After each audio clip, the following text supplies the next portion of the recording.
Meanwhile, voter participation was notably low in the local council election across the Lagos Island on Saturday.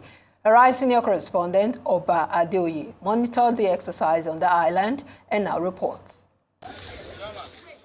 Despite early set-offs by electoral officials, only a handful of voters showed up at several polling units.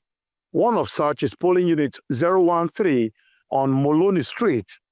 Despite having 122 registered voters, the unit had just 11 people in line when voting started at 8:10 in the morning. Other units saw similarly low attendance, with polling unit 006 seeing only 5 or 62 voters accredited for the exercise. The low turnout across various polling units in the area reflected a broader trend on Lagos Island, where many residents appeared disengaged from the local election process. Some attributed the apathy to doubt about the effectiveness of their vote, with many feeling that the electoral system lacks credibility.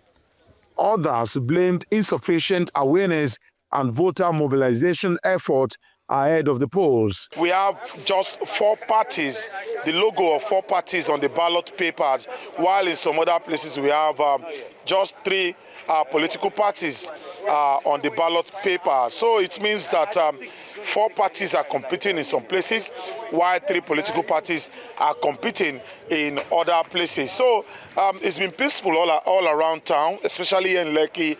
You can see everything is orderly. The voters are taking turn to cast their ballots, and you have people still waiting outside, to come in later when there's space to join the queue and to also cast their ballots.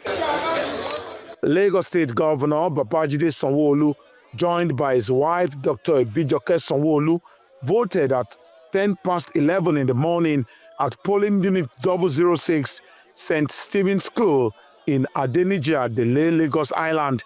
The governor praised the election as peaceful and well organized, crediting the Lagos State Independent Electoral Commission for a smooth process. We want to commend the effort of LASEC. I saw one of their commissioners here. I also want to thank all the state equivalent of LASEC that have also come to watch and to observe, what we're doing here in Lagos. And want to generally just commend all you gentlemen of the press. You have taken this very seriously as a national election, and we're indeed very, very happy that you've given it all the right reportage.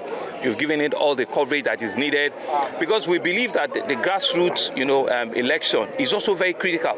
The councillors and the chairman are as important as other arms of government as well, and we need to be able to give them, that speed of space, and I want to commend all of you, and we believe that later in the day, they'll be counted and results will be announced in the course of the day. So we'll probably just go back home and watch. At polling units across the Lagos Island, election officials and security personnel were present and operations ran smoothly, but voter participation remained minimal as voters comported themselves in orderly manners. Election starts here around 9:30 because they came around 9. So for them to sit down, start setting up their things, it made them to 9:30 before we started voting. The election, which is expected to produce 57 council chairmen and 376 councillors, took place in 13,325 polling units with over 7 million registered voters. Oba Adeoye, Arise News, Lagos.